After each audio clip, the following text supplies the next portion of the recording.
Hello everyone, welcome to TPC semester classes. तो भैया कैसे हो? तो भाई आई होप आप सबको अच्छे होंगे और बहुत प्यार से अपना सेमेस्टर का रिजल्ट का वेट कर रहे होंगे। तो लेकिन भाई आपको वेट नहीं करना है। आपने जो कर्म किया था आपका काम हो गया। अब भाई फल की चिंता मत करो। भाई भगवान श्री कृष्ण करते हैं, भाई कर्म करो, फल की चिंता मत करो। जो तुम्हारे हाथ में था वो उन्होंने तुमने पूरे अच्छे तरीके से लिख दिया। अब बारी है रिजल्ट का। रिजल्ट होगा भी तो अच्छी बात है, किसी में कैरी भी लेगा तो दुखी मत होना यार, ठीक है? क्योंकि वो कैरी वाला पेपर निकल जाएगा, टेंशन मत लेना। अभी अपना प्रेजेंट को अच्छे तरीके से पढ़ो। थर्ड सेमेस्टर स्टार्ट हो गया है, तुम्हारा ब्रांच पेपर स्टार्ट हो गया है। अब ब्रांच पेपर में किसी भी प्रकार की कंजूसी मत करना। अगर कंजूसी करोगे तो तुम जब सिलेक्शन में जाओगे, मेरे जैसे जल्दी में अगर सिलेक्शन लेना चाहते हो, तुरंत डिप्लोमा पास आउट करने के बाद सिलेक्शन लेना चाहते हो, गवर्नमेंट जॉब को निकालना चाहते हो, सपना है, तो भाई कंजूसी मत करना। पहले बता रहा हूँ, चीज़ों को अच्छे से पढ़ना और समझने की कोशिश करना, ठीक है भाई?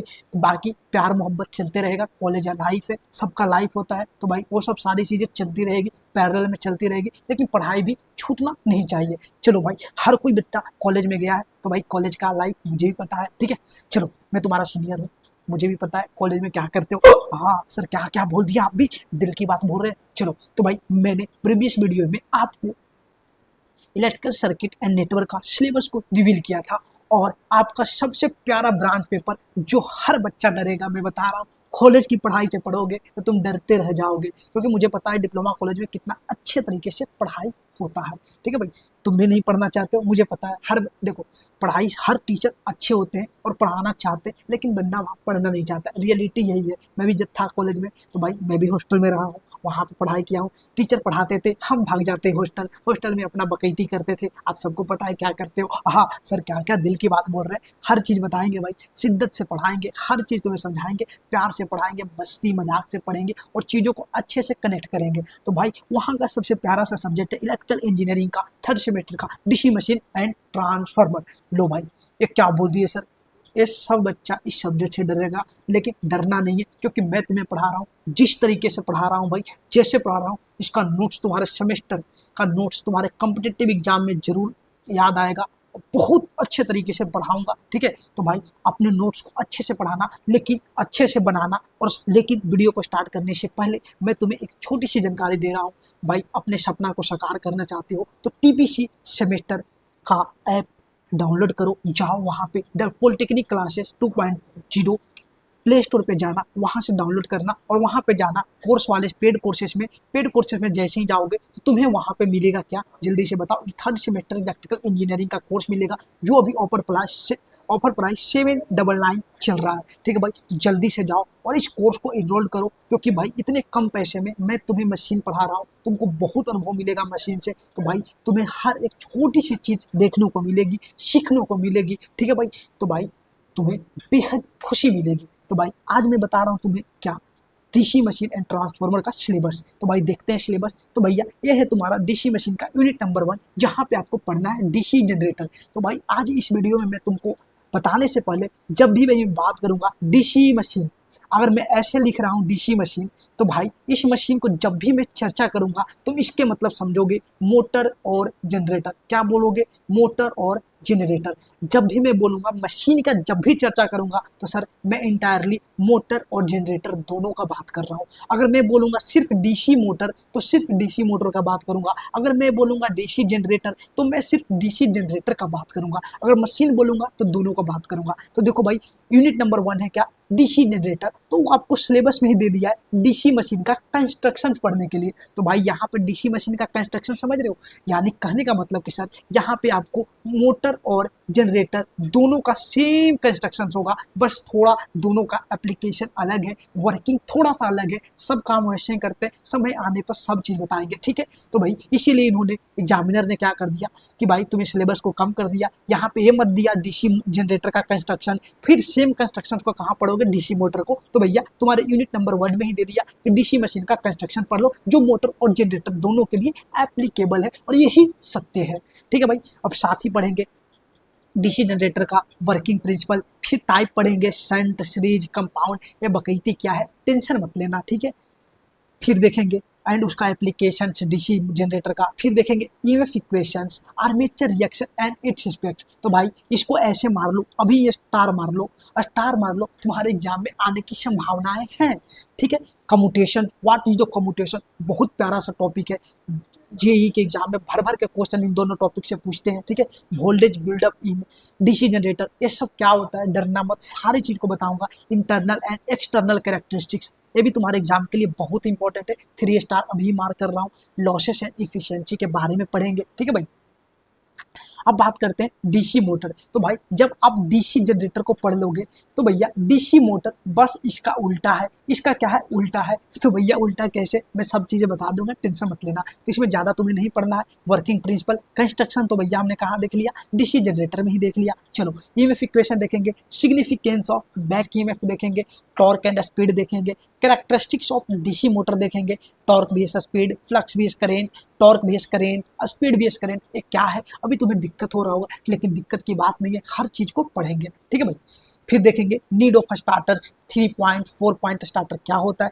हर चीज को देखेंगे। Speed control of DC motor, armature control method क्या होता है, फील्ड फ्लक्स कंट्रोल मेथड क्या होता है, सिलेक्शंस ऑफ डीसी मोटर देखेंगे, applications of different types of DC motor को अच्छे से पढ़ेंगे। ठीक है भाई, तो ये यूनिट नंबर 2 हुआ। और सबसे फिर है देखो selection of DC motor, applications of DC types of motor. देखो सेम चीज को यहाँ पे लिख दिया है, देखो 2.8 में भी लिखा, 2.9 में भी लिख दिया, सेम चीज को लिखा है। ठीक है, चलो टेंशन नहीं लेना। अब सबसे प्यारा सा यूनिट है यूनिट नंबर 3, जो सिंगल फेज ट्रांसफार्मर। लो भैया यहाँ पे नाम में ही लिख दिया सिंगल फेज। तो भैया मैंने आपको प्रीवियस वाले जो सिलेबस बताया था basic electrical circuit and network का, तो भैया वहाँ पे एक टॉपिक पढ़ना था सिंगल फेज एसी सर्किट। तो भाई अगर तुम्हें उसका ज्ञान नहीं होगा तो इस चीज़ का तुम ज्ञान ले पाओगे नहीं ना। इसीलिए मैं बोला था कि उन दोनों यूनिट को सबसे पहले मैं खत्म कराऊंगा, उन दोनों को अच्छे से दिमाग में बैठा लेना, तब यहाँ से स्टार्ट करना। क्योंकि मैं जब मशीन पढ़ाऊंगा तो सबसे पहले भैया यही पढ़ाऊंगा, सिंगल फेज ट्रांसफार्मर को ही पढ़ाऊंगा, आगे ट्रांसफार्मर को खत्म करेंगे। और जब आप ट्रांसफार्मर को पढ़ लेंगे तो 4th सेमेस्टर में आप एक मशीन पढ़ोगे, वहां पे भी एसी मशीन पढ़ोगे, और वहां पे पढ़ोगे 3 फेज इंडक्शन मोटर। जस्ट इसका 2 कॉपी है, सेम 2 कॉपी पेस्ट करना है, बस थोड़ा सा प्रिंसिपल अलग हो जाता है। ठीक है भाई, हर चीज को बताएंगे। चलो ठीक है भाई, तो यहाँ पे देखेंगे कंस्ट्रक्शन देखेंगे, cell type and core type. ठीक है, फिर वर्किंग प्रिंसिपल देखेंगे, useful flux and leakage flux क्या होता है ट्रांसफार्मर में, सारी चीज़ पे बात करेंगे। साथ ही साथ ईएमएफ इक्वेशन, ट्रांसफॉर्मेशन रेशियो क्या होता है। ठीक है, फिर देखेंगे लॉसेस देखेंगे, core losses and copper losses, ideal and practical transformer देखेंगे, equivalent circuit and the phasor diagram देखेंगे, per unit system in the transformer, ये सारे चीज़ पे बात करेंगे। ठीक है, फिर देखेंगे voltage regulation, what is the condition for the maximum and the zero voltage and the minimum voltage regulation. ये बहुत प्यारा टॉपिक है, हर एक टॉपिक इंपॉर्टेंट है और तुम्हें हर एक चीज़ सीखने को मिलेगी। ठीक है भाई, चलो फिर उसके बाद देखेंगे efficiency, condition for the maximum efficiency, किस कंडीशन में ट्रांसफार्मर में मैक्सिमम इफिशियंसी को गेन कर सकते हैं। All efficiency, its significance. भाई तुम्हारे गांव में एक ट्रांसफार्मर लगा होगा, देखे होगे क्या, ट्रांसफार्मर जो पूरे तुम्हारे गांव की बिजली की सप्लाई दे रही है। तो भैया वहां से हम लोग बात करेंगे ऑल एफिशिएंसी, हर चीज को तुम्हें मैं बता रहा हूँ। तुम्हारे घर वाले जो ट्रांसफार्मर है एक बार जाना और उसको घूम के चारों तरफ से देखना, क्योंकि भाई अगर एक बार तुमने ट्रांसफार्मर अपने दिमाग में बैठा लिया, अपने गांव वाले ट्रांसफार्मर को, तो मैं बता रहा हूँ उसके अंदर के सारे पार्ट को खोल के रख दूंगा, ऐसे रख दूंगा कि तुम्हें मशीन,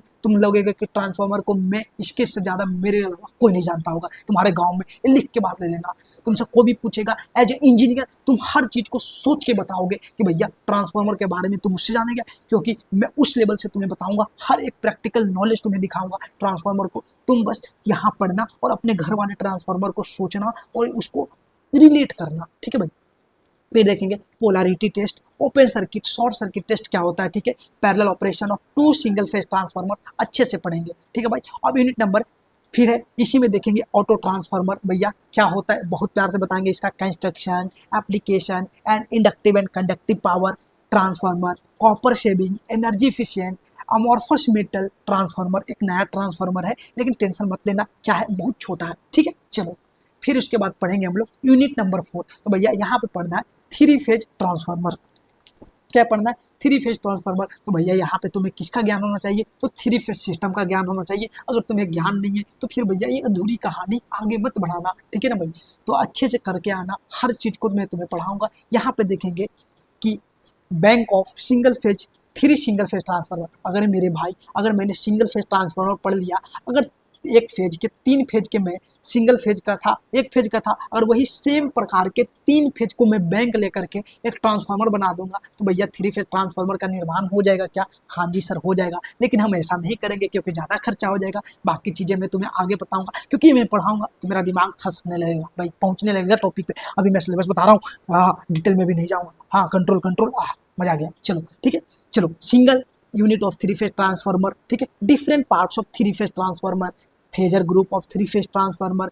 क्या है फेजर ग्रुप? ठीक है, जैसे पढ़ेंगे delta star star, Y Y zero, D D zero, सब बहुत अच्छे तरीके से पढ़ेंगे। अभी तुम्हें कुछ नहीं समझ में आ रहा है, मुझे पता है। ठीक है, ओपन डेल्टा ट्रांसफार्मर क्या होता है, parallel operation of 2 3 phase transformer क्या होता है, magnetization phenomena in the transformer में क्या होता है, और यूनिट नंबर 5 है स्पेशल पर्पस ट्रांसफार्मर, जिसमें पढ़ेंगे आइसोलेशन ट्रांसफार्मर, जिसका टर्न्स रेशियो भैया क्या होता है, ये होता है 1:1। ये भैया अभी लिख लो, तुम अभी लिख लो, क्या है तुम्हारा टर्न्स रेशियो, तुम्हारे एग्जाम में बहुत बारे पूछा है। ठीक है, तो भैया याद रखना। चलो अभी तुम्हें एक क्वेश्चन बता दिए, ग्राउंडिंग ट्रांसफार्मर क्या होता है, इंस्ट्रूमेंट ट्रांसफार्मर के टाइप है सीटी और पीटी, ये क्या होता है, इनको अच्छे से देखेंगे। फिर बिल्डिंग ट्रांसफार्मर को देखेंगे प्यार से। तो भाई ये था तुम्हारा सिलेबस। इसके बाद हम लोग देखेंगे भैया, जल्दी से जाना, 799 में इस कोर्स को परचेज कर लेना, अच्छे से देख लेना टीपीसी क्लासेस में। तब तक मिलेंगे नेक्स्ट वीडियो में, तब तक के लिए tata bye bye, take care, जय हिंद।